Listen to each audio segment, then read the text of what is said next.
That's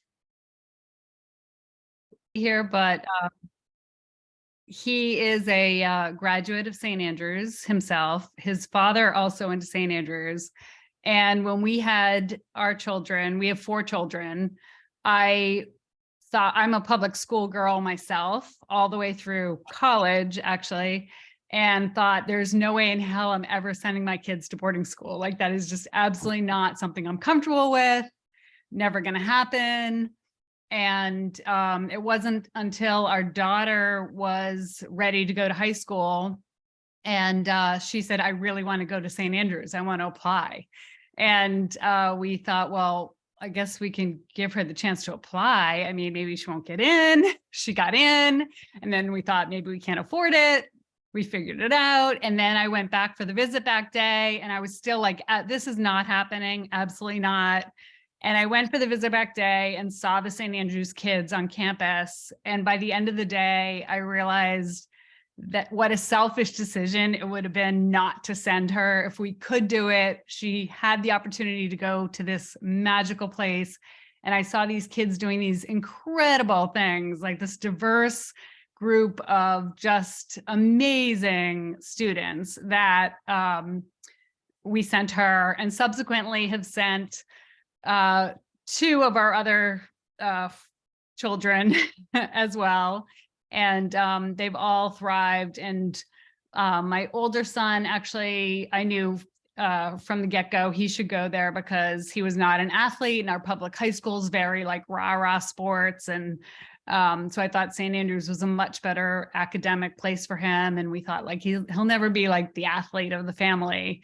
And by his senior year, because of the way that St. Andrews, everybody can play a sport. He started off on third soccer, like, you know, in a goal. He wasn't an athlete when he started as a freshman. By senior year, he was a 3-sport varsity athlete and really like excelling, and was actually recruited to row for college. So we really saw him grow and thrive in that environment that St. Andrews provides, where kids are encouraged to just try everything and be yourself. And I saw all of my kids who went through there just thrive and grow.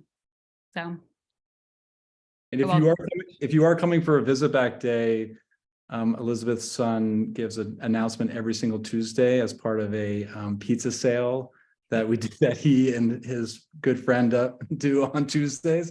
And so if you do come from a visit back day, you will hear this announcement and you will connect it to Elizabeth. So those are incredible moments every Tuesday for us. So thank you. All right, Dillard family.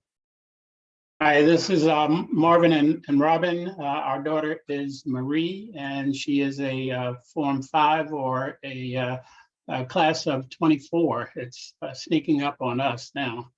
But we came to St. Andrews actually during COVID. So it was a very interesting first year.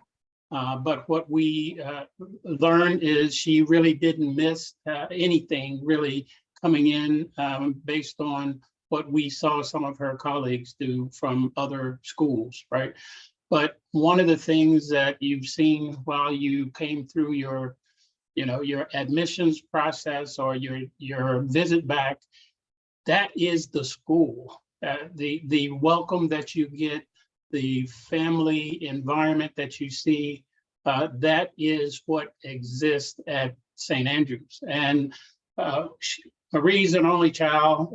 We also did not, come from a boarding school and were very cautious, but this was her decision from day one. She met Stacy at her school, and we came to the visit, and we pushed her to go through interviews of other schools, etc. And every single school she left, she says, it's okay, but when I get into St. Andrews, that's where we're going. So that was, our story was sort of easy for us. And of course, we had to make that decision is, can we really do this? But it's worked out. It's been a fantastic trip for us and for our daughter to watch her grow and become the young adult that we want her to be. And one of the things that, we share is we didn't know that she could sing. We heard her through the door in her room, but we didn't know that she could sing. And all of a sudden we show up. We still didn't know until we showed up for one of the Andrian's events. And she actually had a solo. So we were shocked, right? But that is what the school pulls out. The other piece is you will see that the administration, the faculty, you'll work with Will's team while you're coming in, but you'll get a, dorm parent, your students will have an advisor, but everyone in the school is accessible. I mean, everyone has greeted us with, we're glad to see you here. We're welcoming you. And I mean, even down to the director of security, right? I mean, he walks around, he knows our daughter, right? So it's not just the, the people that you see coming through the front. That is who the school is. And that's, we're just elated that that our daughter found St. Andrews. Absolutely. And we're happy to talk to, answer any questions that you may have. I just want to add the SAS moment, because we had started during COVID, and it was the end of our daughter's 8th grade year. So it was just no trip to DC, don't get to wear your sweatshirt to the school you got into. None of that happened for her. But she didn't miss a beat by coming to St. Andrews. But what we missed was, we always understood, because it was boarding school, we would see her every 3.5 weeks. So that was the deal, right? But that's not what happened, right? So the first time we really got to spend some time on campus was a soccer game, April 15th. I'll never forget it. I guess it was 2021. And it was our first time to see her in a new environment. And it was incredible for us, because she had been in a K-8 school, same kids, how that family kind of, but they're ready to go. At the end of 8th grade, it's like, yeah, I got to get out of here. So she gets to St. Andrews, and we see this little crew of people at the end of the field. And I started to realize they were sort of rooting for her. And then when she was done, there was this big hug. And it warmed my heart that she had found her tribe of folks. And I just remember one of the coaches saying, what you're looking at, she brought that with her. And for the coach to be able to understand that about who she is, and then for me to realize she really did it, she found her group, that was a warming feeling. And the onboarding process for us was so smooth, and it was even COVID. So they run a tight ship in terms of getting you in the door and getting things started. So thanks. All right, awesome. And actually, Marie Dillard provided, I mentioned this before we started, that provided probably one of my favorite moments of the day so far here today, which was standing up at dinner tonight with a friend and just reminding everyone that they were, quote, not at home anymore, and they needed to clean up after themselves in the dining room. So that was, I thought that was funny and interesting, but important, because as if you know St. Andrews, you know that the students are really, they take ownership of this place, and that's a huge part of it. So, all right, Durham family, thank you. Hey, we're the Durhams. We have a daughter who is a St. Andrews graduate, and we have a son who is he's a sophomore. I think that's Form 4. And I have to say that my children, both of them, drove the application process and the boarding school process. I would absolutely have kept them at home with me for high school. But St. Andrews was absolutely the right choice for both of my children for very different reasons. And I have to say that the girl experience at St. Andrews is different than the boy experience, at least from the parent perspective. But they have both had a fabulous experience. I will add, just on an academic front, our daughter, after graduating from St. Andrews, went to Duke, good school, and she came home fall term and was like, Mom, everybody is just struggling and talking about how hard school is. And with her St. Andrews preparation, with what she learned from the faculty about how to study, how to participate in class, her transition to Duke was so easy, and she felt so secure academically in what they were asking her to do, that she just did not have the same struggles that some of her non-St. Andrews friends did. So I did want to share that. And then to echo sort of the St. Andrews is a great place for these guys to have new adventures and try new things. Gray likes sports. He's always been what we call a contributor. He's on the team, but it's never been his love. He got to St. Andrews and picked up a lacrosse stick for the first time and loves it. He loves it. He walks around cradling the ball and twisting the stick in the house. And that's just never been his thing. I don't know my lacrosse terms. Sorry. Will can help. Will can fix that.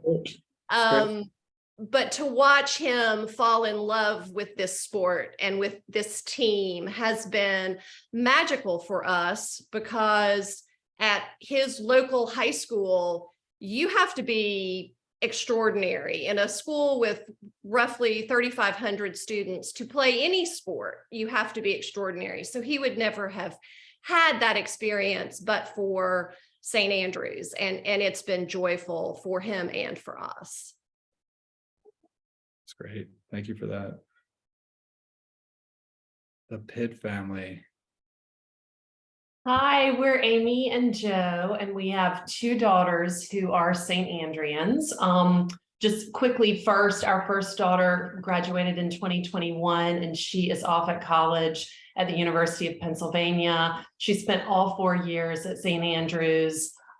Being the firstborn and the first to sort of dip her toes in the water of this, considering boarding school, I think we went around and visited 8 or 10 boarding schools in person, like when on campus.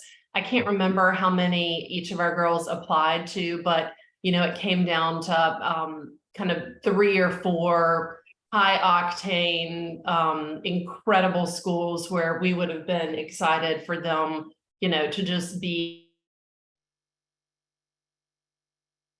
in the company of. I remember the morning when Griffin, I have it written down, in fact, the morning when Griffin decided to go St. Andrews, just the elation, the excitement. We always knew in our heart of hearts it was the right school for our family, but it was great when she woke up and had that conviction too.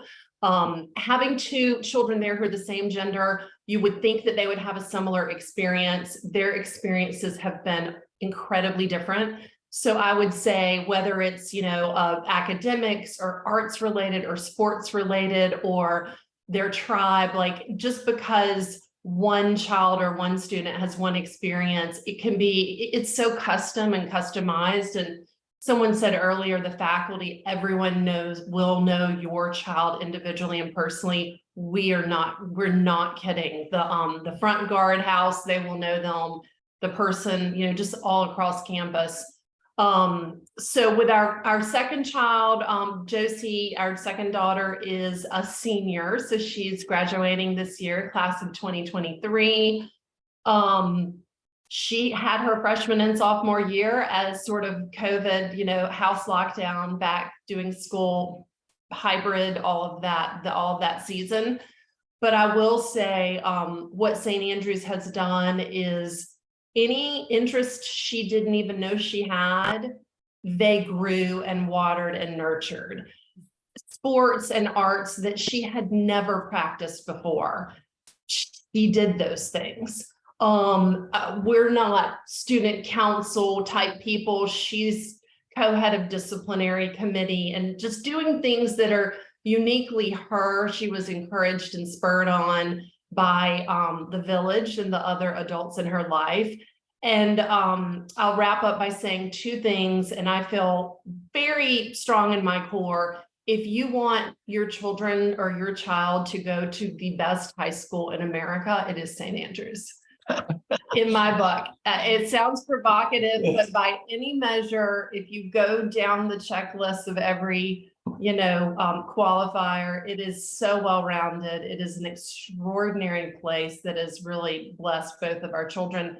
And I think that comes to, it comes to pass or it becomes illuminated when Josie recently was with a group of boys and girls, all seniors, huge dinner, not on campus, and an adult. I might tear up when I tell the story. An adult, a like 60-something man, remarked to all of them that he wasn't used to seeing teenagers interact like that with one another. No one had a phone out at all. They looked at each other, they talked to each other, they were interested in one another, they were like, engaging with one another.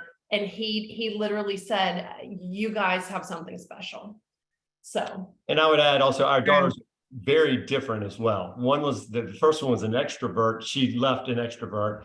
The second was an introvert and has morphed into more of an extrovert than our first child. So it's the evolution has been remarkable. And so we credit St. Andrews for all of it, not us. So. Well, it's very much a partnership, very much a family. They're also really wonderful kids who connect as often as possible with all the opportunities here. So that helps quite a bit. Okay, I'm looking at questions in the chat. Brian, I can answer your great question. We will send an email about Visit Back Day and just sort of more details on that. Dress code is just, I would describe it as business casual. You'll fit right in with business casual, and we'll send those details soon. You should, if you can, you're allowed to leave anytime you want, but the formal program does end at 4. I know that not everyone can.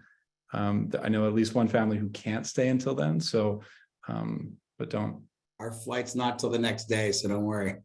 Okay. He is so excited to go to a day of classes.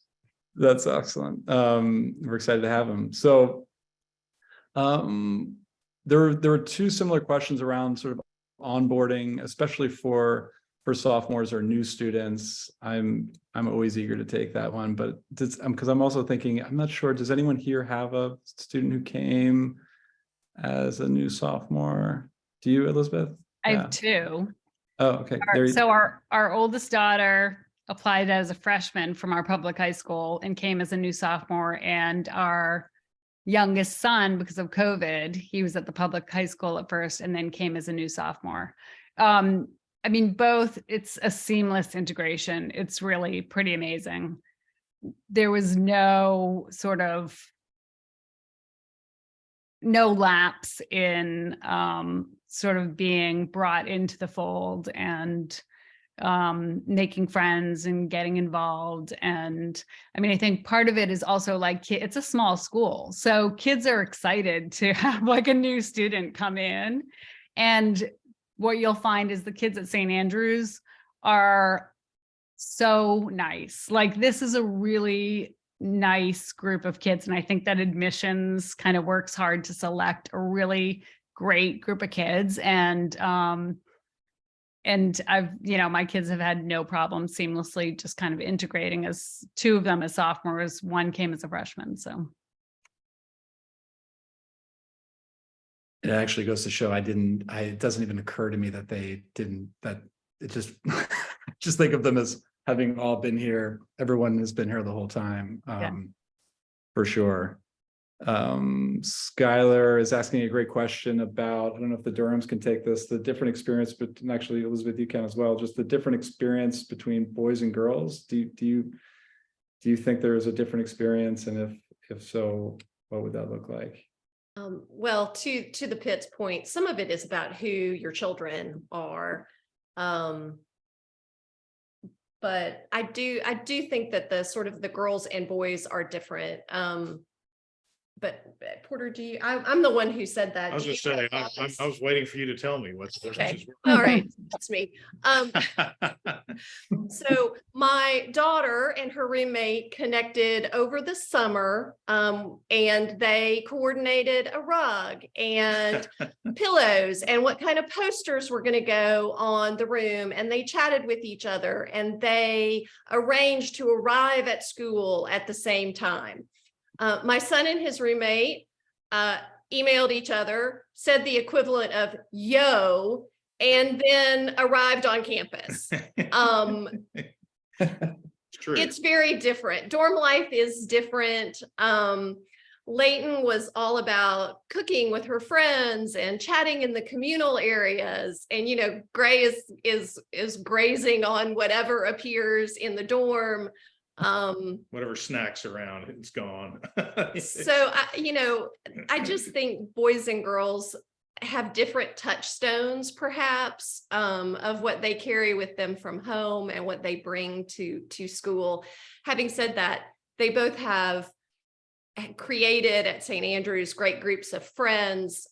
They expanded their horizons. They were challenged academically. So there are common threads, but just as a parent, sort of watching them navigate, boys and girls are a little different, I think.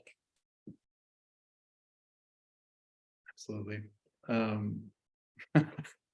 Okay, more questions are firing through here. I can answer the one from Melissa about being introduced to the roommates. That'll happen much later in the spring or early summer. And a big part of that is I think the school has done a very, very good job of sort of matching students, in part because we get to know your children really well during this process.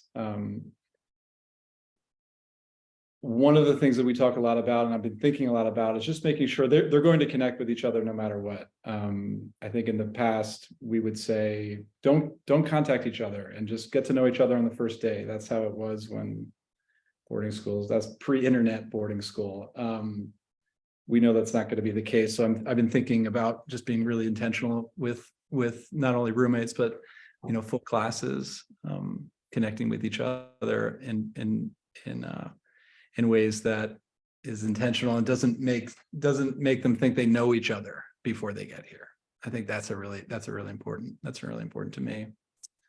How is the onboarding and move-in process for kids that are beyond driving distance? Are there shipment companies to handle personal items?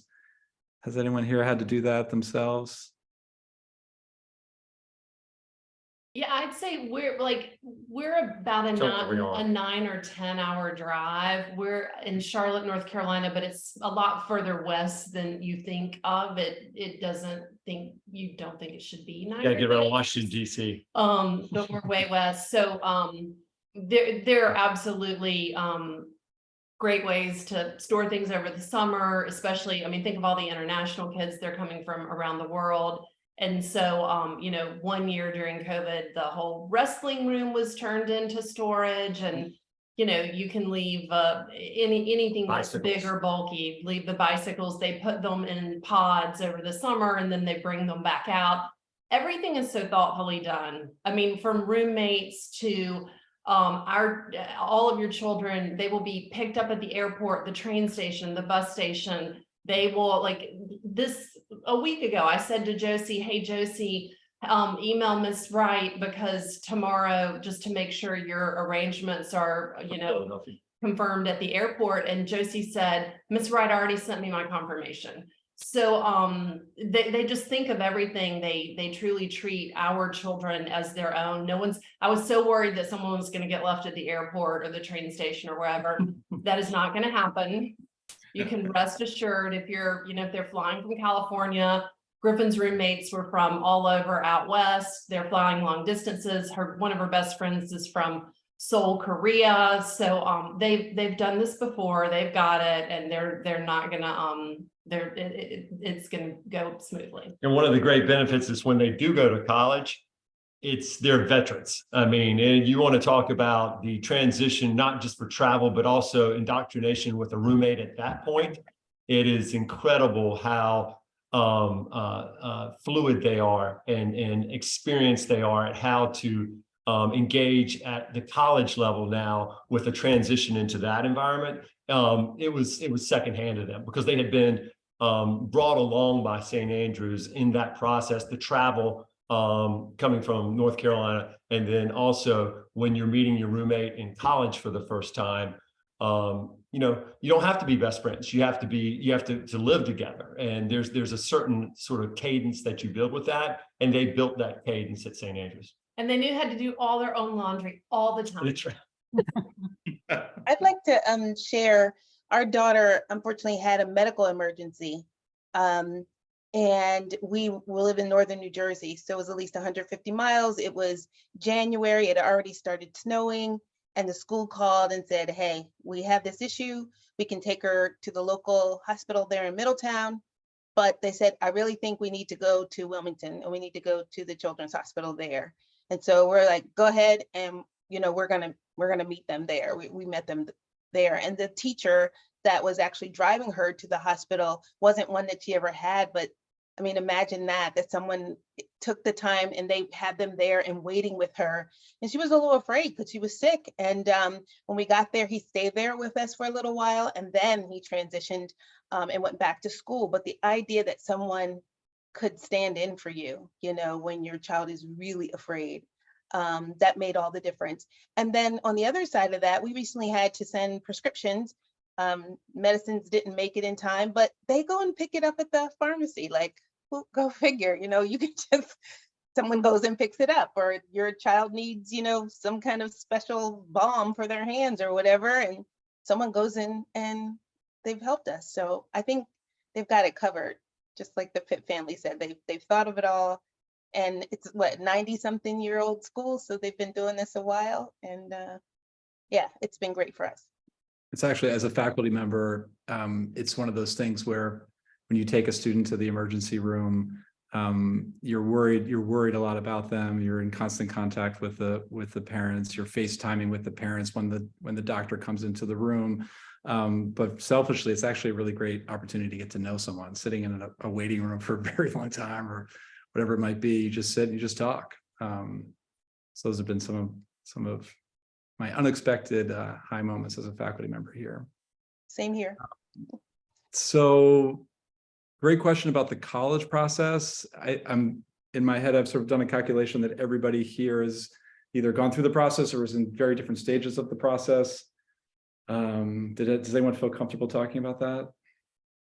Sharing what that looks like just quickly? What aspect of the college? I've been through it 4 times now. Well, just I can lead off by just saying we really avoid discussing the college process with students until the fall of their junior year, which I think it's intentional. So, but then let's say the fall of your junior year, and maybe the Dillard family, I think you're sort of in that spot right now with the junior. Well, spring break was busy, I'd say, but go ahead. I mean, I'll just say she is ready, right? So the whole structure that the school puts in place when they arrive prepares them. And I mean, we watched her, we must have visited 5 or 6 schools over the spring break over the last week.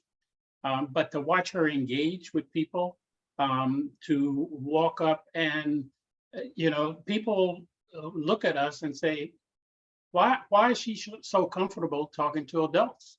And we say, because she lives with adults and she's forced to not, when I say forced, it is expected that they're going to sit at dinner with a faculty member that they may not have as a teacher, or may not have as a class. It's purposeful to have them sit together and interact. When the chaplain comes up and says he knows your daughter, it's a unique kind of feeling, right?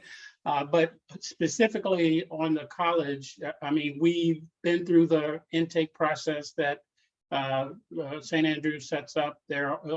We have an assigned counselor, but we've left her to talk to, our counselor. We have meetings with them, but right now, Marie is leading that task, right? So it's a stressful process, much as you're going through to make this decision, but nevertheless, we think she's very prepared to handle that next step. And she is working through, like, what do I really want to do? And if you don't know exactly the career, but you know the kind of feeling you want to create in the world, or the things you want to do in the world, how do you not bend to the pressure of everyone to assign it a job? Because our children, face it, those careers they'll have, some of them don't exist at all. So we need to be preparing them for a world that we can't quite imagine. And so encouraging her to be all of who she is, to go into these college visits. And she has her iPad and she's got some kind of form they fill out, and she's drawing things, and it's just all kinds of notes and comments, fresh stuff, so she remembers, and pictures. I don't know where it's all going, but I'm encouraging her to, even the school she thought she knew, look at them in a new way. Like, don't get rid of what you thought about them, because there's so many things we've been learning about schools that we thought we knew, and schools that we said we would never visit. Of course, it's great. And it's kind of like St. Andrews, because I was certainly one that said, boarding school, it says saint in the front, no way. And never say never, because it was exactly the right place for our daughter. So I think I'm hopeful that our process will be the same, but she is definitely prepared. She's taking this thing on. She understands what needs to happen. And the counseling process is, they're really helping the children or the students to figure out who they are, and then where do they see themselves. And there are three college counselors who work very hard. And one of the things I love about the college process at St. Andrews is that the students really support each other. They're happy with each other, and we actually don't have a sweatshirt day at St. Andrews, right? We know that everybody has their journey, and they're all different. And the goal is to help them on that journey, find that path for them. So I think. Could I add, on our visits, we saw quite a few St. Andreans attending the schools. And then even some of the parents of some of the people that were visiting, we actually ran into a current St. Andrean and her father, who's an alum, and then at another school met another guy who was from the same class of '88 at St. Andrews. And I'm like, I just met a dude this morning. And then it turned out we made a reunion for some St. Andreans alums. And so I'm just saying that the spaces that they're going to, they will still have community from people that were either in school when they were before, part of their classes, or even just alum. So it becomes nice. I would add to that, we hadn't even thought of that until right now. So at least 3 universities that we visited, St. Andreans from other years toured our children around. Volunteered. So one was like 4 years, or when Griffin was a freshman, he was a senior. One was maybe 2 or 3 years older. I mean, that speaks volumes about what St. Andrews produces, and they go out into the world, and it's not a drag, it's not a burden. They're excited to connect with someone who, even if they weren't the same gender or didn't go to school there at the same time, they have that shared bond, and then they go out of their way. One met us at a coffee shop, one toured one of our daughters all around campus. I mean, you make a great point that it's a very supportive and uplifting environment. And this was at a wide variety of schools all over the East Coast. So it's a great point. We've had the same experience. Yeah. Wherever my kids wanted to tour or visit, there was always a St. Andrean alumni who was willing to meet up with them and show them around, which is really nice. Yeah. They get excited. I know alumni will reach out to me and ask me who's coming this year. Yeah. So, all right, Becky is asking a really, really good question that I'm sure is on many, many people's minds, which is, how have you navigated staying connected to your amazing children while helping them thrive living away from you? So you've raised these incredible human beings, and now you've sort of Now they're at St. Andrews, and how are you navigating that? How is it different? Has it been additive? I mean, of course, I mean, I think you'd all say it's been additive, but how do you navigate being a parent with a child at a boarding school? You learn to make a schedule, and you schedule an appointment because they are going to be busy. From the day they show up, they're going to be busy. They're going to have, whether it's building a cookie tower in the dining hall, or sports, or clubs. By the way, I see some of my friends, there's a bald dad club at the school. She comes back and says, Dad, I joined the bald dad club. I'm like, are you kidding me? Right? But I mean, the key for us, she was an only child, and we were concerned. And the fact that they do not walk around with their cell phones, right? Yep.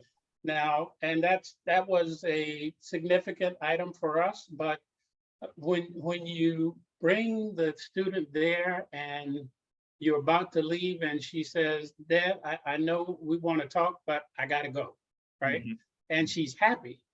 I mean, you really can't be sad about it. Some of our family members were saying, you're really going to let her go? Don't you miss her?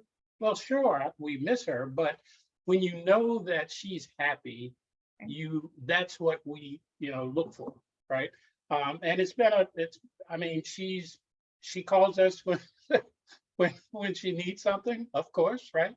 But we make those trips. Now the school is open after COVID, so you're always welcome on campus. But even some of our family live close by, and I've told them you have to make an appointment, because she's going to be in class or at study hall or in dining room or at an orchestra practice. She's going to be doing something, and that's they have some downtime purposely, but on the other side, it's purposely keeping them busy and forcing them to connect with each other. And when you go on site, I mean, you see students interacting, and even with these visits we've done, I mean, the students walk around like they don't know each other. And in this school, whether they know each other in the 400 people that are there or not, you wouldn't know it.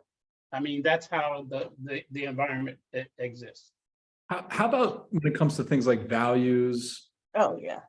How are you continuing to raise your children with your values, and sort of just like day-to-day soft skills that you have, Well, I would just share that. How are you partnered, or how does St. Andrews augmented that, or how do you deal with that? Well, one of the things I would say, just like Marvin mentioned, when she calls, it's like all hands on deck. I'm like texting, she's here, she's calling, so we get the phone, we get it on speaker, we try to compare notes. What did you hear? What did I hear? Like we're just trying to keep it together. And if he gets to talk to her and I don't, I'm like, okay, tell me what you say. What happened with this? What happened with that? So we have to compare notes. But in terms of values, what we've found that, sometimes your children, or at least our daughter, is one way at home. And she's great. Don't get me wrong, but the people that I speak to or talk to on campus about who she is, I'm like, wow, that sounds like a really neat kid, because they really represent well when they're out there. And what I would say in terms of values, from day one, Marie she's a kid that likes rules. Kindness is important to her. Being respectful, to be able to have a spirited debate with someone, but not make it personal. To be able to listen and to really know that someone you just are diametrically opposed to whatever their opinion is about the world, but still be able to say, but I respect that guy, that girl, because, I really like to hear what they're saying. And those are our values.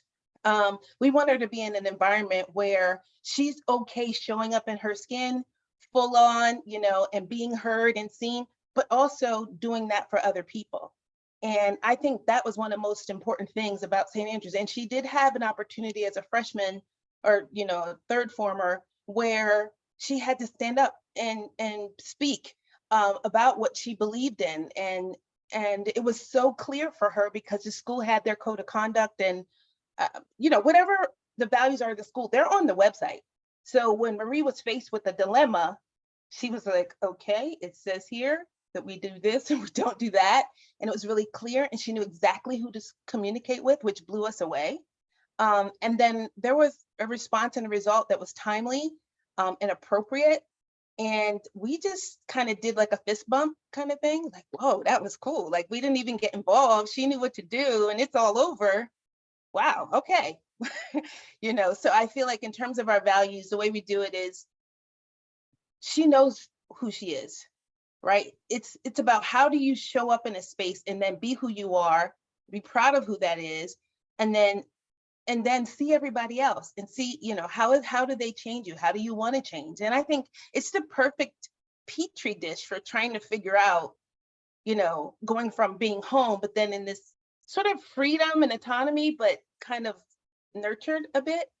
It's just, we feel comfortable that when it's time to go to college in 2024, that she will just be ready. I feel she's ready now. Of course, she's about 52. I don't know if you ever meet her, you'll probably agree. She's a pretty old person.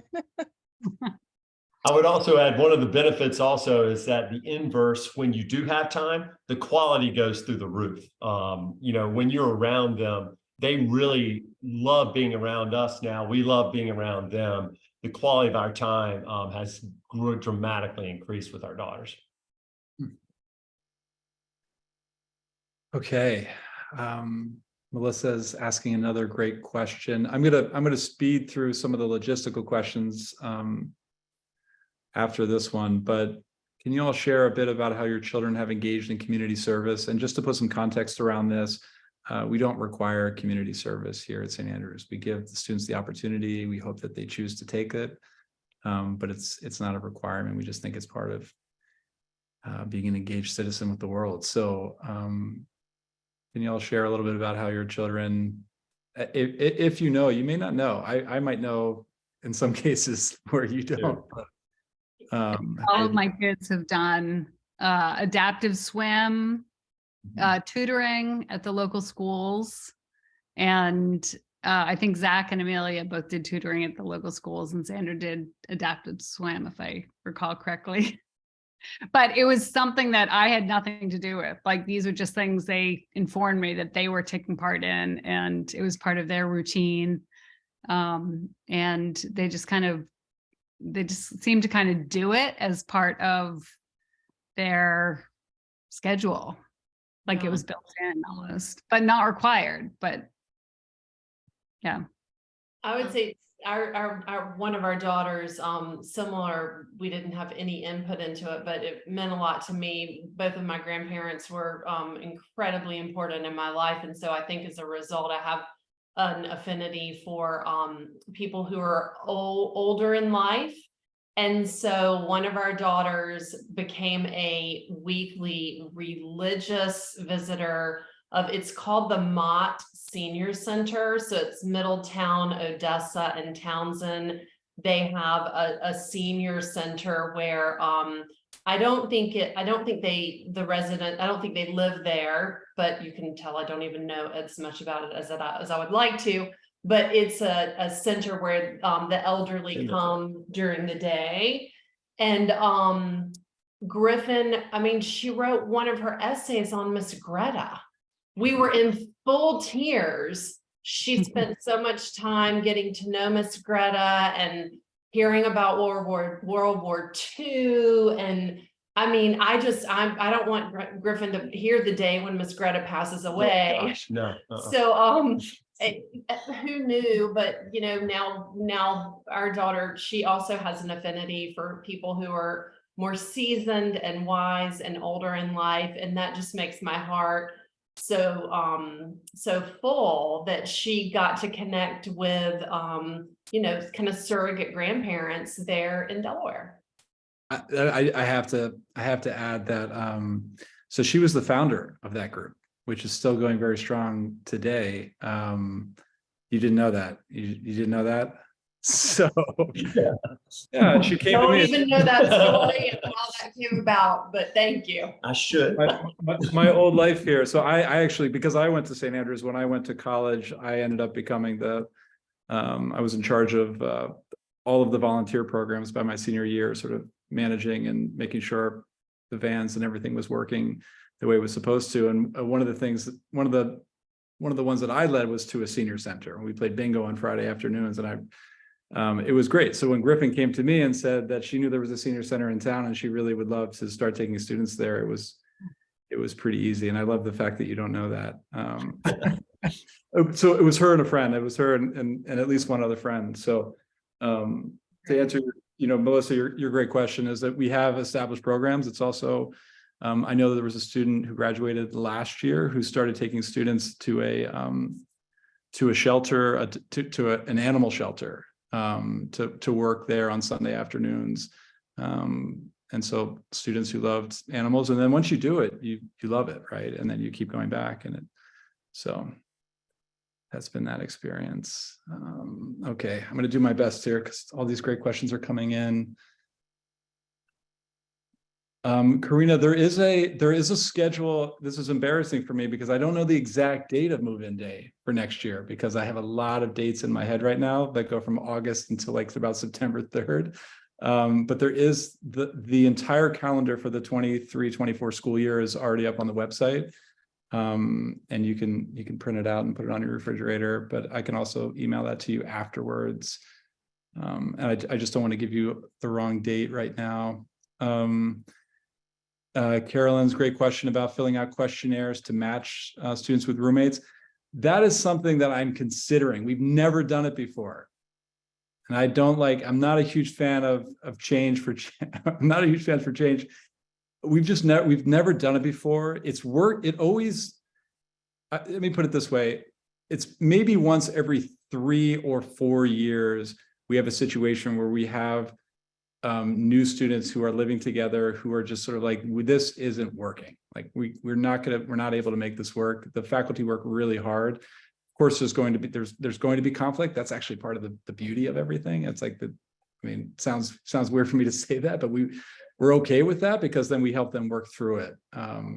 We like them to go to college and not be one of there's incredibly high number of roommate swaps in the first year of college, is my understanding from people who work in that world. So we want them to be able to sort of work through conflicts, but I am thinking about it. I've had really reasonable, good people make very strong arguments for that. And there may be something, but as of now, there is not. And Carolyn, I'd love to talk to you more about that if you'd like and hear your thoughts.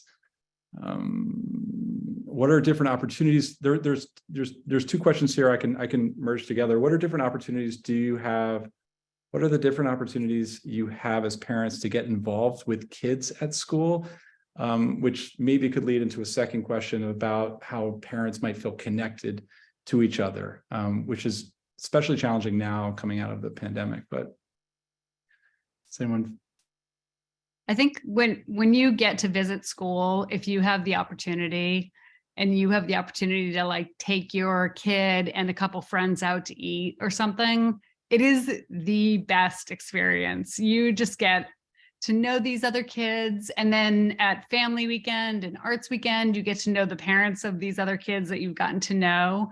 And you instantly feel really close because you hear, your kids will talk about their friends and then you get to meet them in person. And, we've had friends from St. Andrews come stay with us at our house. Our son has gone and stayed at other people's homes for long weekends or vacations or summer breaks. And you definitely get to connect with other St. Andrews families and feel that bond, a very strong bond, just because of, the school togetherness. So.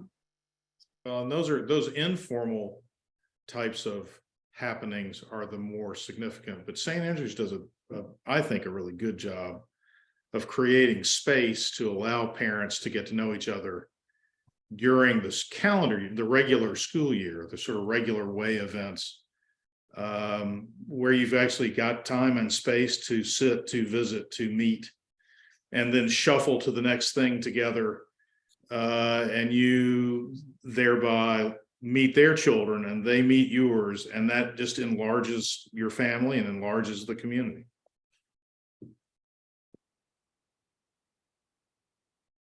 I know that my father-in-law is excited to come back to St. Andrews. His daughter went to St. Andrews, as did his son-in-law, and he's coming back for Grandparents' Day on Saturday. He cannot wait to come back in sort of a more formal role. And he's always looking for reunions, parent reunions. He's hopeful that the school will someday put that together. Caroline's asking another really good question about how often the kids are off campus. What sort of off-campus activities can we expect? How do they get there? How are they monitored while they do this? I feel like I can answer this question, but if other people want to answer that question, you're certainly welcome.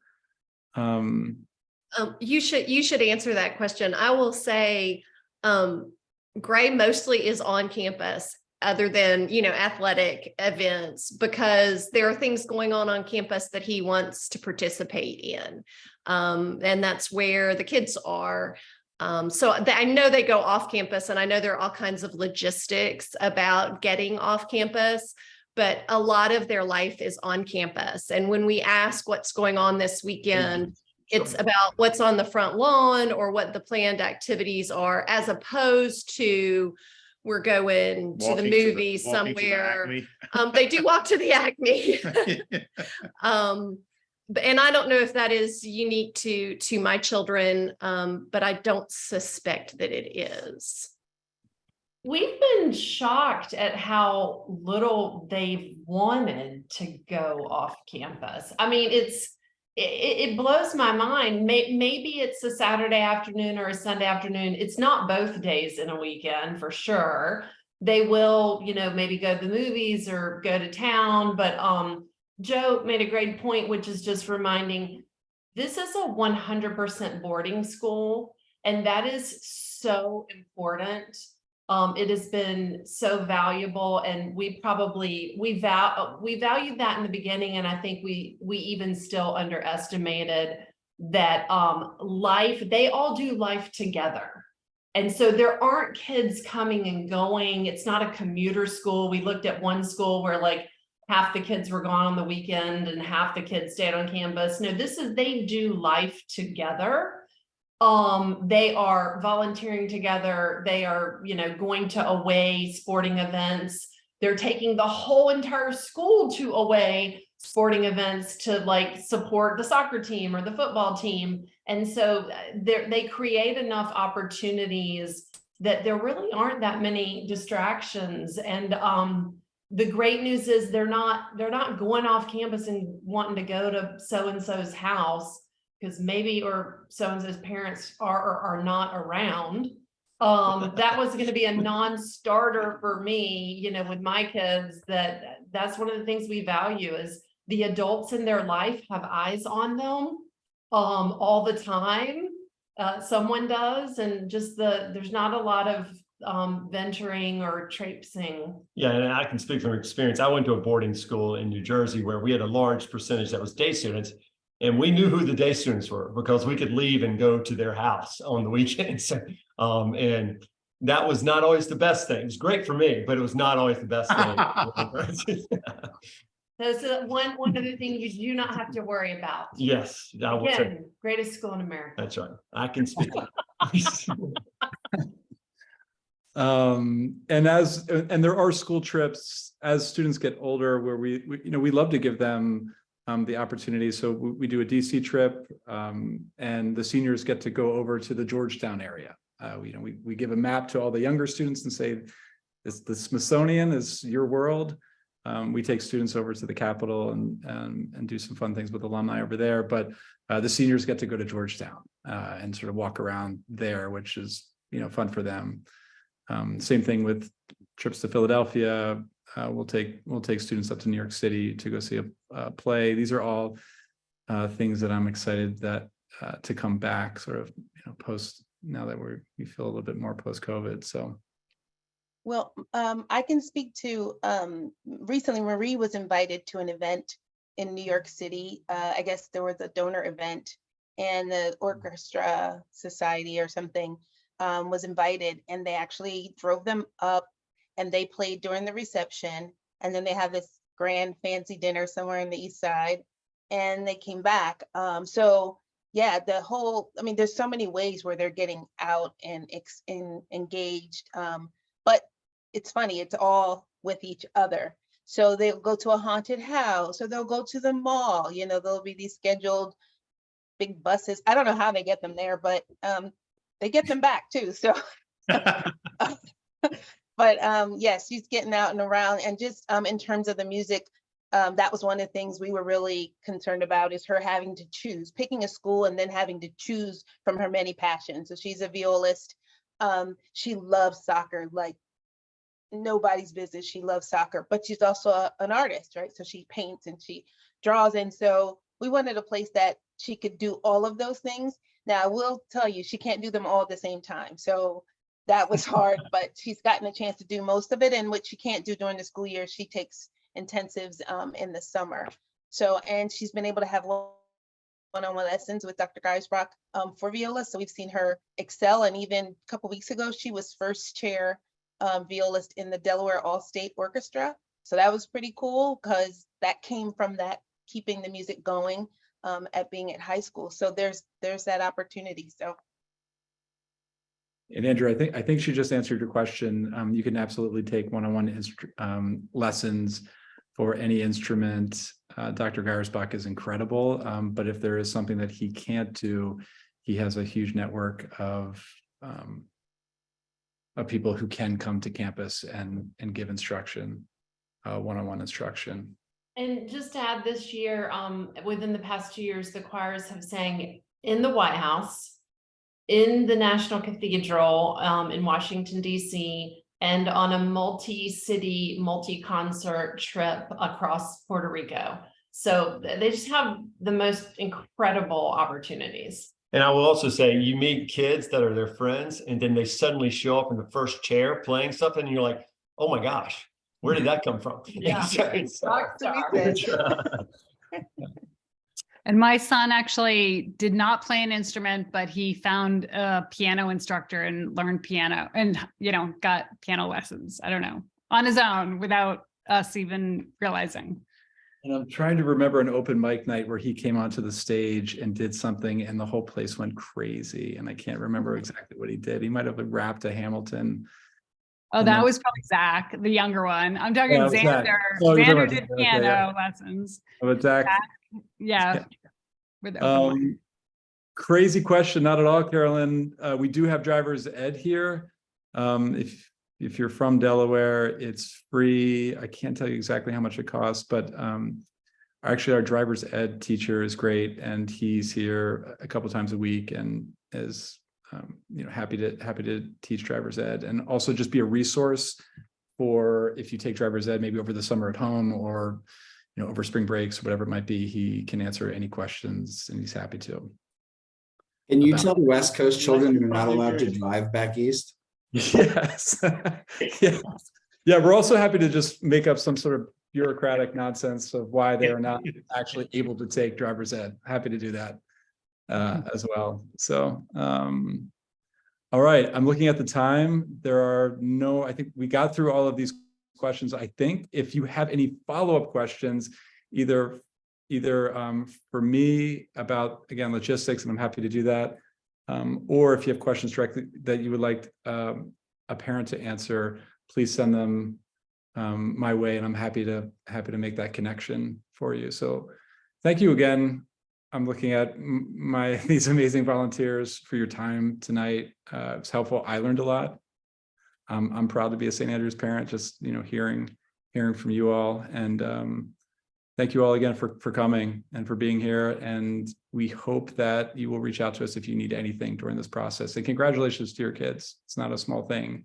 Yeah, congratulations to all of you.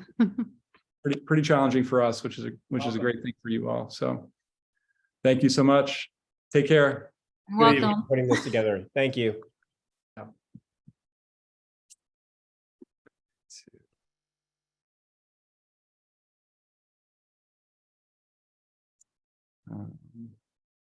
How are you, Elizabeth?